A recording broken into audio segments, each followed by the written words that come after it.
안녕하세요. 평화를 빕니다. 송모여행사 투어 컨덕터 김한드라입니다. 오늘은 이스라엘 성지의 11번째 방문지로 고통의 신비 2단 예수님께서 우리를 위하여 매맞으심을 묵상합시다와 고통의 신비 3단 예수님께서 우리를 위하여 가시관 쓰심을 묵상합시다. 그리고 고통의 신비 4단 예수님께서 우리를 위하여 십자가 지심을 묵상합시다와 고통의 신비 5단 예수님께서 우리를 위하여 십자가에 못 박혀 돌아가심을 묵상합시다에 고통의 신비의 사건이 일어났던 골고타 언덕의 십자가의 길과 또 영광의 신비 1단 예수님께서 부활하심을 묵상합시다의 사건이 일어났던 예수님 무덤 대성당을 찾아 순례를 떠나가 보겠습니다.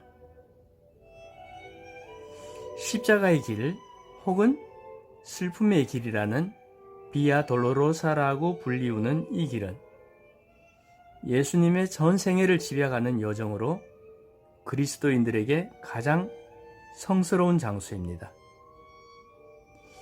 이 길은 예수님께서 사형 선고를 받으신 뒤 십자가를 짊어지고 골고타 형장에 이르기까지 하루 동안 일어났던 주요 사건에 따라 14개의 지점, 곧 14처로 구성되어 있습니다. 매주 금요일 오후 3시가 되면은 13세기부터 이곳을 관리해온 작은 형제회 프란치스칸들이 엘 오마리아 학교 앞마당에서부터 성스러운 행렬을 이끌고 십자가의 길을 순례합니다. 먼저 좁은 길을 따라 9처가 있고요. 주님 무덤 성당 내부에 나머지 5처가 있습니다. 세계 각지에서 찾아온 순례객들은 행렬에 동참하면서 예수님께서 2000년 전 이 땅에서 겪으신 십자가 순환을 묵상하고 되새긴답니다. 이제 제1처 예수님께서 사형 선고 받으심을 묵상합시다의 장소부터 출발해 보겠습니다. 마르코복음 15장 1절에 아침이 되자 수석 사제들은 곧바로 원로들과 율법학자들 곧 온 최고 의회와 의논한 끝에 예수님을 결박하여 끌고 가서 빌라도에게 넘겼다라는 내용이 나옵니다.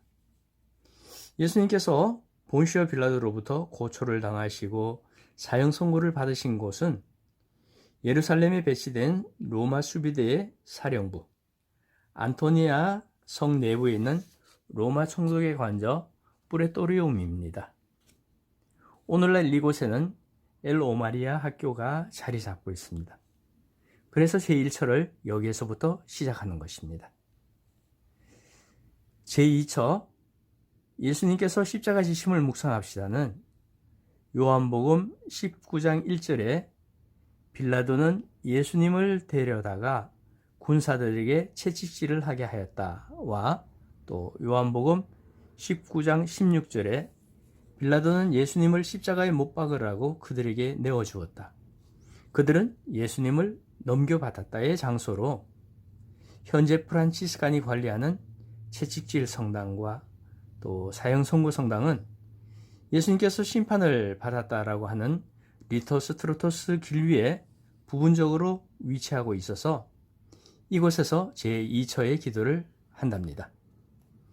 다음 처로 가기 전에 성주간에 요한이 전하는 순환기에서 자주 듣게 되는 요한복음 19장 13절에 리토스 트로토스 돌길과 또 요한복음 19장 5절에 나오는 빌라도가 자, 이 사람이요 하고 말하였던 로마 하드리아누스 황제 시대에 만들어진 개순문의 일부분으로 아치는 엘리아 카피톨리나로 향하는 서쪽 입구의 일부입니다. 전해지는 바로는 빌라도가 이곳으로 예수님을 끌고 나와 군중에게 엑체 호모 곧 자, 이 사람이요 라고 말했던 장소라고 하는 곳을 보고 지나가겠습니다. 제3처 예수님께서 기력이 떨어져 넘어지심을 묵상합시다의 장소는 엘와드 거리에 있는 폴란드 성당 입구 위에 사데우스 시엘린스키의 돌 조각으로 십자가 아래에 쓰러지시는 예수님을 묘사한 자리가 제3처의 장소입니다. 제4처 예수님께서 성모님을 만나심을 묵상합시다의 장소인 비탄의 성모 마리아 아르메니아 가톨릭 교회는 성모 마리아가 예수님을 만났던 장소로 알려져 있습니다. 이 사건은 신약 성경에는 언급되어 있지 않습니다. 제5처 시몬이 예수님을 도와 십자가 지심을 묵상합시다는 루카복음 23장 26절에 그들은 예수님을 끌고 가다가 시골에서 오고 있던 시몬이라는 어떤 키레네 사람을 붙잡아 십자가를 지우고 예수님을 뒤따르게 하였다 라고 표현하고 있는 이곳은 골고타 언덕으로 올라가는 지점에 있는데요. 이곳에는 프란치스코의 성당이 있고요. 성당문 오른쪽 벽에는 지치신 예수님께서 손바닥으로 짚으신 것으로 전해오는 자국이 있습니다. 제6처 베로니카 수건으로 예수님의 얼굴을 닦아드리심을 묵상합시다는 민수기 6장 25절에서 주께서 그대에게 당신 얼굴을 비추시고 그대에게 은혜를 베푸시리라 하신 말씀대로 베로니카는 베일로 예수님의 얼굴을 닦아드림으로 그 베일에 예수님의 얼굴의 흔적이 남았습니다. 성 베로니카 성당은 이 베일이 보관되었던 베로니카의 집으로 추정되는 곳입니다. 지금은 예수의 작은 자매회가 운영하고 있고요. 베일의 원본은 로마의 성 베드로 대성당에 보존되어 있습니다. 이 성당의 제단은 7개의 가지가 있는 촛대 메노라로 장식되어 있습니다. 제7처 기력이 다하신 예수님께서 두 번째 넘어지심을 묵상합시다의 장소는 계단으로 연결된 2개의 경당은 예수님께서 십자가의 무게를 이기지 못하고 두 번째 쓰러진 곳을 기리고 있습니다. 프란치스코 수도의 경당 안에 있는 로마 시대의 거대한 기둥에는 예수님의 사형 선고에 관한 것으로 추측되는 기록이 남아 있습니다.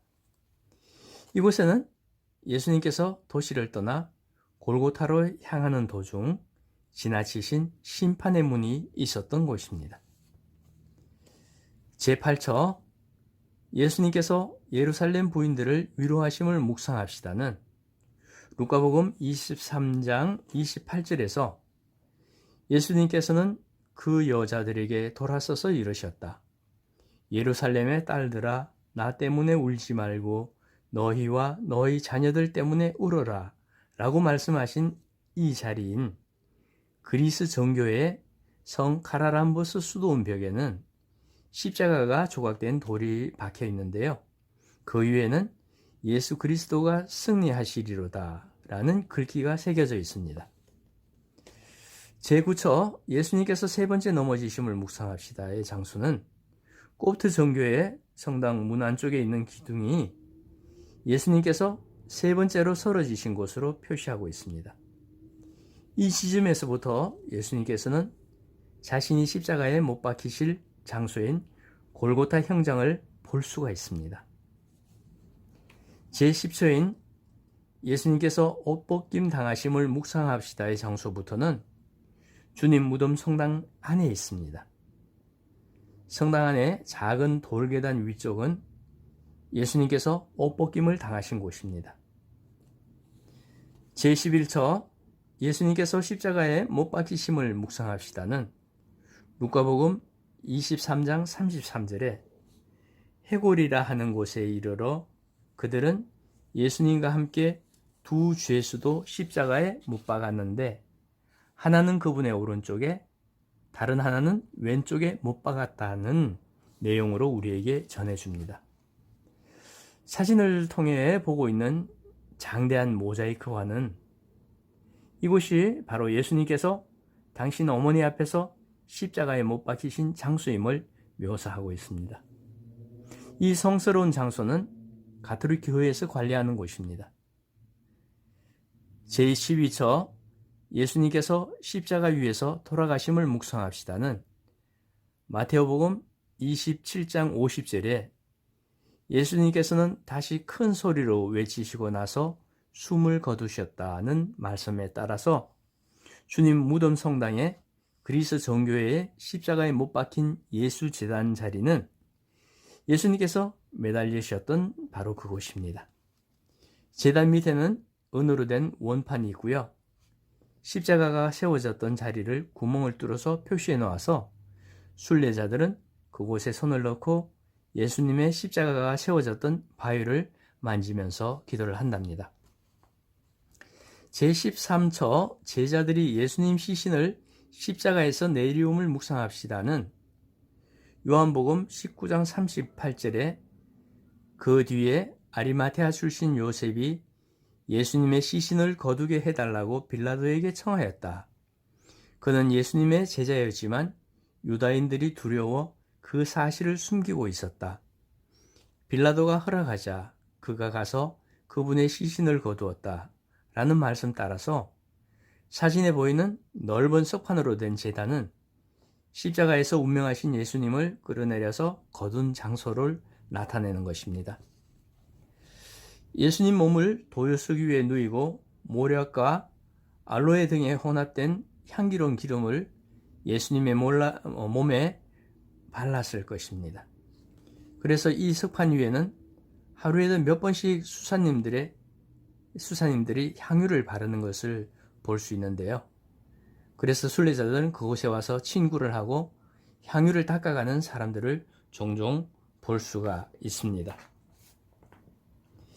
제14처 예수님께서 무덤에 묻히심을 묵상합시다는 마테오복음 27장 59절에서 60절에 요셉은 시신을 받아 깨끗한 아마포로 감싼 다음 바위를 깎아 만든 자기의 새 무덤에 모시고 나서 무덤 입구에 큰 돌을 굴려 막아놓고 갔다라는 말씀 따라서 바위를 깎아 만든 이 예수님의 무덤은 그리스도인들에게 가장 성스러운 곳입니다. 예수님의 무덤은 바위 동굴 속에 있었는데 화려하게 장식된 원형 기둥으로 무덤을 두르고 그 위에 둥근 지붕을 얹었습니다. 예수님의 무덤은 대리석판으로 덮여 있고요. 그 위에는 예수님의 부활을 묘사하는 그림들이 있습니다. 이 그림이 뜻하는 것은 묻히셨던 이곳이 바로 예수님께서 부활하신 자리라는 뜻이 아니겠습니까? 그리스도인들의 신앙은 바로 부활 신앙이니까요. 이곳이 바로 우리 그리스도인들의 신앙의 요람이란 표현이 가장 적절하리라 생각됩니다. 영광과 영원한 기쁨을 가져다 준 장소, 우리에게 영원한 생명에 대한 희망을 가져다 준 곳은 치욕과 엄청난 고통의 장소였던 골고타 언덕에서 그리 멀지 않은 곳에 사람들은 이날은 금요일이어서 안식일이 시작되는 해질녘 6시가 되기 전까지 안장을 해야만 했었습니다. 사람들은 이제 다음날 저녁 6시가 될 때까지 안식일을 맞아 안식일을 취한 다음 일요일 첫 여명 무렵에 무덤으로 되돌아와서 시신에 기름을 바르고 아마포를 입힌 뒤에 매장을 마무리하려고 했을 것입니다. 결국 그들이 무덤이 빈 것을 발견한 것은 예수님이 십자가형에 처한 날로부터 셋째 날에 해당됩니다. 다시 말해서 예수님께서는 금요일에 묻혔고 토요일은 안식일이었기 때문에 쉬고 일요일은 무덤이 빈 것을 발견한 날인 것입니다. 셋째 날 제자들은 놀라운 말을 듣게 됩니다. 마테오복음 28장 6절, 마르코복음 16장 6절과 또 루카복음 24장 6절에서 그분께서는 여기에 계시지 않는다. 말씀하신 대로 그분께서는 되살아나셨다. 라는 말씀을 우리는 듣게 됩니다. 더불어서 그리스도교는 예수님 한 사람만이 아니라 온 인류의 부활에 대해서 이야기합니다. 예수님은 고린도전서 15장 20절에서 죽었다가 부활한 첫 사람으로 라는 표현을 함으로써 예수님의 부활로 말미암아 죽은 모든 이들이 다시 살아난다는 것을 보여준 사건입니다. 이것이 바로 우리들의 신앙이니까요. 이것으로 이곳 골고타 언덕의 십자가의 길과 또 예수님께서 부활하신 무덤 대성당의 순례를 마치고 다음 편에서는 영광의 신비 2단 예수님께서 성천하심을 묵상합시다와 영광의 신비 4단 예수님께서 마리아를 하늘에 불러 올리심을 묵상합시다의 사건이 일어났던 주님 성천 경당과 성모 영면 성당을 찾아 순례를 떠나가 보겠습니다. 감사합니다. 평화를 빕니다. 성모여행사 투어 컨덕터 김한드레아였습니다.